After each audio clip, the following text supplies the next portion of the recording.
Narito na naman ang mainit na balita mula sa mundo ng politika. Isang nakakagulat at kontrobersyal na balita ang lumutang ngayon kaugnay ng dating Pangulong Rodrigo Roa Duterte. Sa isang pahayag na isiniwalat umano ni Vice Presidente Sara Duterte, ibinunyag nito na may banta sa buhay ng kanyang ama at sinasabing si President Kuting ng Norte Jr. umano ang nasa likod ng planong ito. Ang revelasyong ito ay agad na nagdulot ng matinding reaksyon mula sa publiko at mga mambabatas. Ayon kay VP Sara, hindi na niya kayang manahimik sa gitna ng mga banta sa kanilang pamilya. Aniya, malala ito. Hindi ito basta-bastang politika lang. Buhay ng ama ko ang pinag-uusapan. Dagdag pa niya, may sapat umanong ebidensya at impormasyon na nagsasabing may utos mula sa mataas na liderato para i-neutralize ang dating Pangulo. Gayunman, hindi pa niya isiniwalat ang buong detalye o ebidensyang sinasabi niya. Mariin namang itinanggi ng Malacanang ang mga akusasyon. Ayon sa tagapagsalita ng palasyo, walang katotohanan ng paratang ni VP Sara at tinawag itong isang desperadong hakbang upang ilihis ang atensyon sa mga isyong kinakaharap nila ngayon. Patuloy din ang panawagan ng Pangulo na pairalin ang katahimikan at respeto sa mga institusyon ng pamahalaan. Habang patuloy na umiinit ang bangayan sa pagitan ng dalawang makapangyarihang pamilya, nangamba ang ilan sa posibilidad ng mas malalim na krisis pampolitika. Umani ng sari-saring reaksyon mula sa netizens at ilang senador ang issue kung saan nananawagan sila ng investigasyon upang linawin ang katotohanan. Sa ngayon, nananatiling bantay sarado ang seguridad ng dating Pangulo habang hinihintay ang susunod na hakbang ng gobyerno. At yan nga ang mga balitang ating pagkakatutukan at kung bago ka pa lamang sa aking channel ay huwag kakalimutang mag-like, share and subscribe para updated ka sa aming mga bagong balita dito sa Tatak Pinas.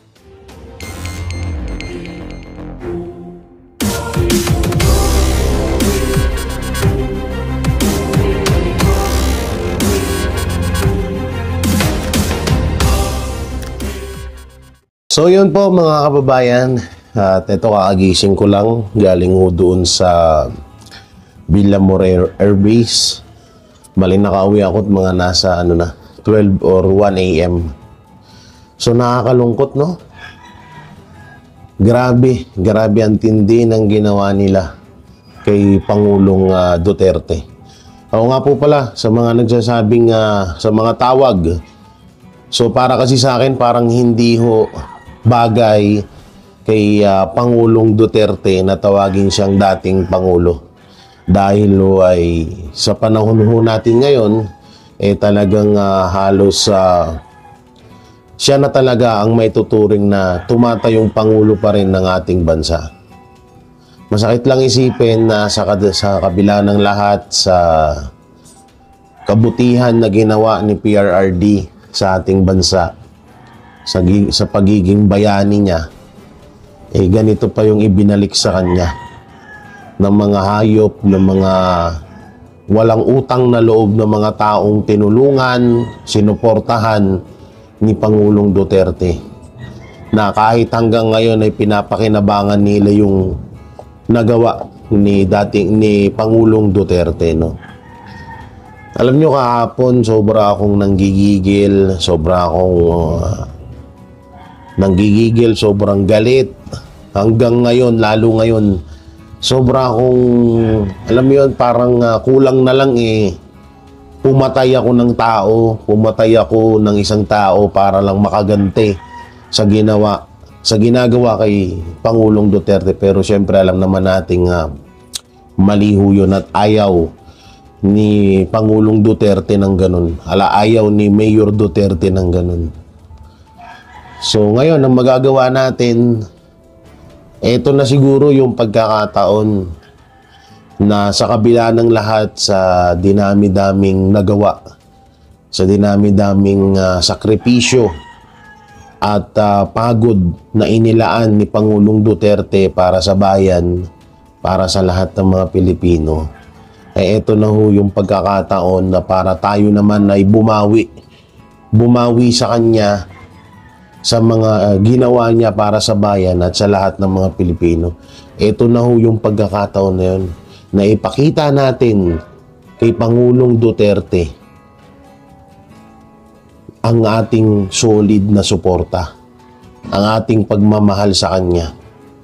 Ito na yung pagkakataon na ipakita natin or pagkakataon na maibalik natin yung pagmamahal na ipinakita niya sa loob ng 6 na taon at hanggang ngayon.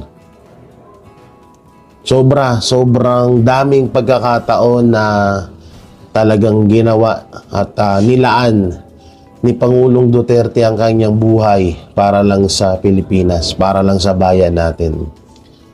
Na hindi ko halos mawari ho ngayon na sa kabila ng lahat ng kabutihan at pagiging bayani sa bayan natin ay may mga taong sobrang umalipusta, sobrang nanggipit at sobrang bumastos sa kanya. No, sobrang bumastos sa kanya at sobrang talagang ipinakita na wala silang respeto sa isang nag-iisang presidente na nagmahal sa ating bansa. So ngayon mga kababayan, saan man sulok ng mundo, sana may share nyo rin itong video na to sa mga kaibigan nyo. Hindi ko kayo hinihikayat na mag-alsa. Hindi ko kayo hinihikayat. Ang hinihiling ko lang ay ipakita natin kay Pangulong Duterte yung suporta. At ibalik naman natin, suklian natin yung nagawa ni Pangulong Duterte na kabutihan dito sa ating bansa. Dahil ito na yung pagkakataon na ho yun. Pagkakataon na ho ito para gawin natin yun. Pasensya na ho kayo kung bakit parang ganito yung tsura ko kasi nga ako'y kakagising lang. Wala pa akong masyadong tulog. At eto nga, sober pa rin akong hindi makamove on na ganun-ganun lang ho nila ibigay sa ibang lahi ang ating mahal na Pangulong Duterte. Dalawang hero, dalawang bayani na ho ng bayan natin na ginigipit nila. So nandiyan na rin ho, si Pastor Apollo Sigibuloy na isa din sa mga lumaban or isa rin sa mga nakasama ni Pangulong Duterte laban sa mga droga, laban sa mga sindikato, laban sa mga makakaliwa, sa mga NPA. Sila po ang pumuksa niyan. At sila din po ngayon ang ginigipit ng ating gobyerno, ng administrasyon, hindi pala sa atin yan, ng administrasyong Marcos Jr. na nagpapakontrol sa mga dayuhan. Totoo naman mapunta ho tayo doon sa usapang kinokontrol na ng dayuhan ang ating bansa. Totoo ho yun. Dahil obvious naman ho ngayon na talagang mas pinapaniwalaan ng administrasyong Marcos ang batas ng ibang bansa kaysa sa batas ng Pilipinas. At obvious naman ho yan, wala naman ho tayo dyang pagdadalawang salita dahil kitang-kita naman ho kung gaano manipulahin, kung gaano sundin ng Marcos Jr. ang kautusan ng ibang bansa. Biruin mo saan ka nakakita ng isang presidente na ultimong batas mo sa iyong bansa ay hindi mo nire-respeto. Doon pa lang nakakaputang ina na talaga. No? Na isa kang Pilipino, isa kang presidente ng bansa tapos hindi mo kayang protektahan yung mga Pilipino na pinamumunuan mo. Wala kang kwentang putang ina ka. Doon pa lang, sorry po pasensya na ho kayo, ako ay habang sa tutusin kanina pa ako, kaya ganyan yung mata ko kasi nga sobra akong nagiging emotional sa nangyari kagabi, sa nangyayari kay PRRD. Kasi nga, siyempre, sa tulong pasensya na ho kayo sa ginawa ni PRRD dito sa Pilipinas ay hindi makatarungan yung ginawa sa kanya ngayon Pasensya na ho kayo medyo emotional tayo kasi talagang kagabi ang hirap ko din kasi kimkimin no, so kagabi kinikim-kim ko nagla-live ako pero kung sa likod ng camera habang nagla-live ako kinukunan ko yung mga pangyayari doon, nakayuko ako kasi iniiwasan kong umiyak, iniiwasan ko tumulo yung luha ko at makita ng mga kababayan ko. Ayoko silang panghinaan din ng loob. O, syempre, kaya tayo nandun is para patatagin, para pagtibayin pa o palakasin ng loob ng mga kababayan natin. So mga kababayan, ito na nga talaga yung panahon para tayo naman ang maging bayani. No? Kasi sa totoo lang, tama yung sinabi ni Attorney Jimmy Bondoc na halos 6 na taon hanggang ngayon na nagpakabayani si Pangulong Duterte sa bansa natin. Kaya dapat naman siguro tayo naman ang tumayo sa sarili nating mga paa para ipaglaban ng bansa natin at ipaglaban ng karapatan ng bawat Pilipino sa ating bansa. Totoo yun, no? Pero yun nga, sobra akong hanggang ngayon hindi pa rin ako makapaniwala na yung taong nagmahal, yung taong nagsakripisyo, yung taong kahit anong pera, kahit anong halaga, hindi ipagpapalit ang mga Pilipino sa kung anumang pera na iaalok sa kanya kapalit ng kanyang prinsipyo at dignidad. Yun pa yung inaalipusta, yun pa yung ginigipit ngayon. Kaya sobrang nasasaktan ako dahil hindi deserve ni Tatay Digong ito. Hindi deserve ni Pangulong Duterte itong nangyayari na to. Grabe. At ito na yung isang malaking patunay ngayon na kung kayang gawin sa KOJC ang ginawa ni Marcos Jr. na panggigipit kay Pastor Apollo C. Quiboloy, kayang-kayang gawin din sa lahat ng mga Pilipino na nabubuhay dito sa Pilipinas. Tingnan nyo, pagkatapos kay Tebes, kay Bantag, kay Pastor, sinunod. Sino ang sinunod? Si BP Sara, si PRRD, sinunod yung mga vlogger, diba? So ito talaga may tuturing nating wala na talaga tayong kalayaan dito sa Pilipinas. Hindi na tayo malaya, napapaligiran na tayo, baka nga bukas sa makalawa, ang bansa natin ay pinamumunuan na ng mga makakaliwa. Dahil ngayon, mas kinakampihan pa ng Administrasyong Marcos ang makakaliwa kaysa sa taong tunay na nagmamahal sa bayan natin. Maraming, ito sa mga anti-Duterte. Galit kayo kay Duterte dahil ginawa niyang 10 years yung passport. Galit kayo kay Duterte dahil ginawa niyang 5 years yung mga lisensya. Galit kayo kay Duterte dahil halos maubos or talagang inubos niya yung mga NPA dito sa Pilipinas. Galit kayo kay Duterte dahil tinaasan niya ng doble ang sahod ng mga kapulisan at mga sundalo.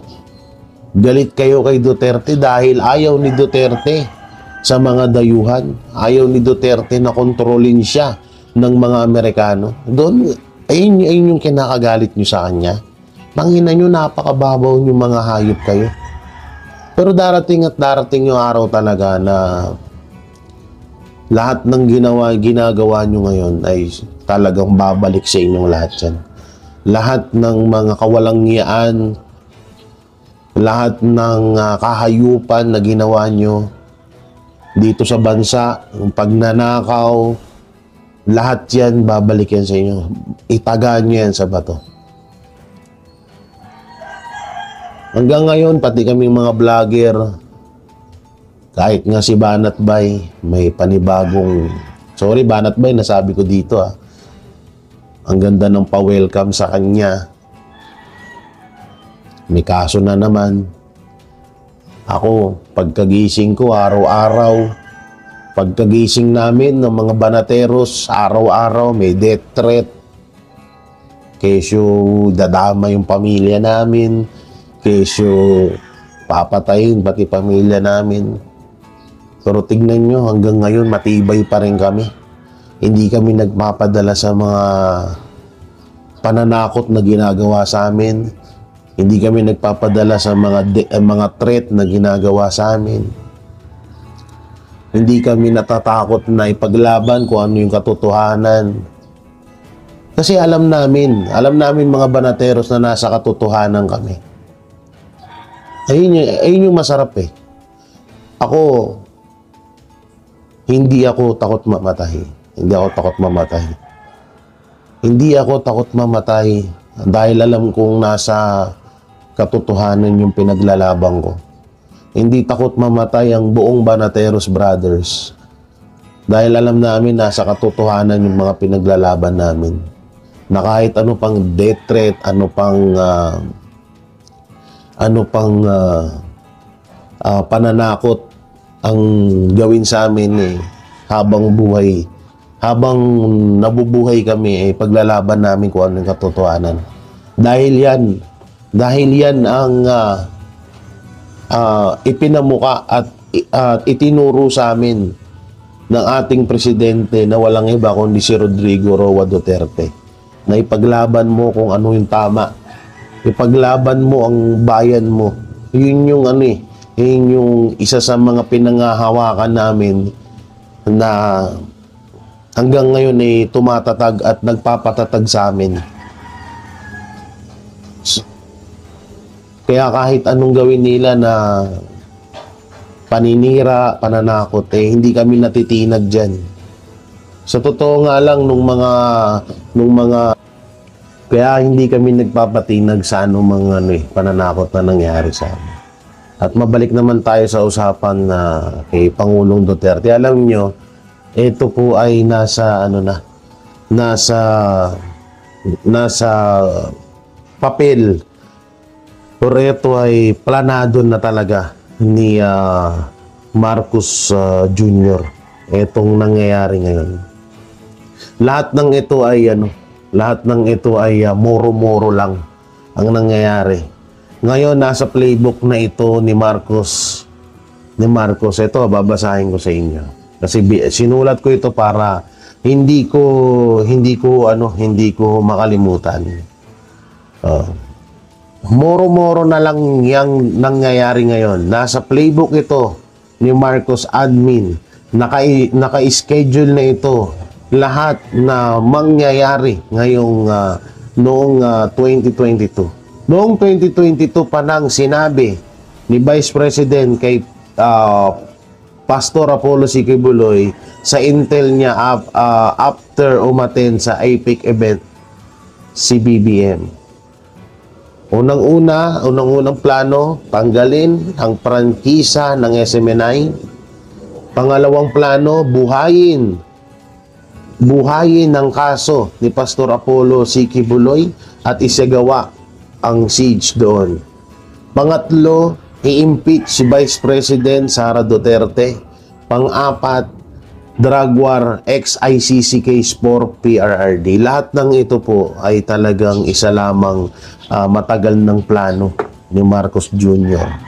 Dahil nga may sinasabi si Marcos Jr. na lahat ng humadlang, lahat ng parang sagabal sa kanilang plano na magpanghabang buhay, na maging pangulo or pamamuno sa ating bansa ay kanilang tatanggalin sa kanilang mga daanan. No? So ayan po, no. Ang si Marcos Jr. kasi at ang mga Marcos ay may plano na ho talagang maging mamuno ng panghabang buhay dito sa Pilipinas. Kaya lahat ng mga sagabal sa kanilang plano na yan ay kanilang talagang ginigipit, kanilang tinatrabaho at obvious naman ho ngayon. Unang-una, yung SMNI franchise or SMNI prangkisa ng SMNI, tinanggal dahil alam naman nila na ang SMNI na lamang talaga sa lahat ng mainstream media dito sa Pilipinas sa nagbabalita ng katotohanan. No? Etong si Pastor Apollo Sikibuloy na gusto rin nila sanang kontrolin ay hindi nila napauo sa kanilang mga offer. Kaya ang ginawa na lang nila ay buhayin yung kaso para makulong itong si Pastor at mawalan ng pag-asa ang SMNI at ang KOJC member na kumalaban at magbalita ng totoo laban sa katiwalian na ginagawa ng gobyerno. Ito ay talagang talagang papunta na ho tayo sa diktadoryang Marcos, no? Na talagang naging triple ho ang kasamaan na ginagawa ho ngayon sa Pilipinas. Lahat ho ito, pati yung confidential fund, lahat yan. Yan talaga ang plano nila na i-impeach si Vice President Sara Duterte. Plano nila na maibigay or patayin. Sabihin na nating patayin. Plano talaga na nilang patayin si Pangulong Duterte para wala silang hadlang. Dahil alam nila na kahit hindi na nakaupo itong si Pangulong Duterte bilang presidente ng Pilipinas, ay alam nila at alam ng Pilipino na mas pinapaniwalaan ng mga sinasabi ni Pangulong Duterte, ni Vice President Sara Duterte kaysa kay Pangulong Marcos Jr. At yan po ang katotohanan. At kitang-kita naman ho ngayon sa nangyayari para sa ating bayan, diba? So yan ang ginagawa nila, gigipitin nila, alisin nila lahat ng hadlang sa kanilang mga plano para tuloy-tuloy po ang pagiging pinuno nila sa ating bansa, pagiging presidente, kasi nga gusto na nila pang lifetime, pang habang buhay na ho ang pamumuno nila dito sa bansa natin. So doon naman na hindi na ho tayo papayag doon, dahil kung ngayon pa nga lang na 3 taon na nakaupo si Marcos Jr. ay wala nga hong nangyayari sa bansa natin kundi pahirap lang sa lahat ng Pilipino. Gutom lamang ang binibigay ng administrasyong Marcos na to, at sakit sa ulo at stress sa mga Pilipino ang ginagawa niya. At higit sa lahat, ang nakakatakot pa dito ay kontrolin uli tayo ng mga dayuhan at tayo ay gawin na naman nilang aso na kanilang sunod-sunuran na ginagawa ngayon nila sa kanilang or sabihin na natin sa Pangulong Marcos ngayon. Biruin nyo isipin nyo maigi, kung ang Pangulong Marcos Jr. ay ginagawa na nilang tuta or aso, paano pa kaya tayong simpleng mamamayang Pilipino? Paano pa kaya tayong simpleng or ordinaryong Pilipino lamang? Baka nga alikabok na lang ang tingin sa atin ng mga yan na kayang-kaya tayong walisin sa oras ng gusto nilang gawin. Diba? Kung si Pangulong Duterte nga ang ginawa nila kay Pangulong Duterte, tingnan nyo, hindi makatarungan. Isa yan, yung tao na yan ay naglingkod at sobrang nagtrabaho para sa bayan. Pero anong ginawa nila? Tingnan nyo naman. Kaya ipagdasal pa natin ang gusto ang mga Duterte, mga kababayan. Ipagdasal natin sila ng mataimtim. Pagdasal natin, yan na lang talaga rin ang magagawa natin sa panahon ngayon. At ayaw din naman, at ito isa sa mga ayaw na ayaw ni Pangulong Duterte na magkagulo, dumanak ng dugo dito sa bansa natin. Ayaw niya ho yun. Hanggat maaari, magtimpi, hanggat maaari ay maging kalmado tayo. At at itama natin yung tamang proseso para sa mga pinaglalaban natin. At ngayon po pala, ito nga, sasabihin ko na rin nga po dito, ito, na alam ko naman siguro na nabalitaan nyo na, si Pangulong future President Sara Duterte at si First District Congressman Pulong Duterte ay lumipad na pa ibang bansa patungo sa kanilang tatay na si Pangulong Duterte. So, isa rin po yun, pagdasal natin na walang mangyari sa kanila, maging safe ang kanilang lakad at sana maiuwi na nila si Pangulong Duterte dito sa Pilipinas. So, ito po mga kababayan ay isang katotohanan na ito ay isang diversional tactic. Ito ay isang panakipbutas lamang sa nangyayaring sa issue na dapat kaharapin ng gobyerno sa ating bansa. Katulad na lang ho yung 5,500 na flood control na merong budget ho na nagkakaroon, na merong budget ho na 1.4 billion kada araw. Yung sa PhilHealth, sa GSIS, sa Maharlika Fund, sa PhilHealth, sa SSS, at lalong-lalo na ho yung bago ngayon na BICAM Report 2025 National Budget na hindi nila maipaliwanag, hindi nila ma-aksyonan or hindi nila kayang harapin kung ano ba yung nangyaring bakit may blanco doon sa BICAM Report. So ito na siguro yung kanilang talagang tas yung isa pa yung sa drug test ni Marcos Jr. na hanggang ngayon tinatawan-tawanan niya lang na hindi niya nga kayang gawin na magpa-drug test, no. So ito po, itong ginagawa nila ngayon ay isang talagang diversional tactic na para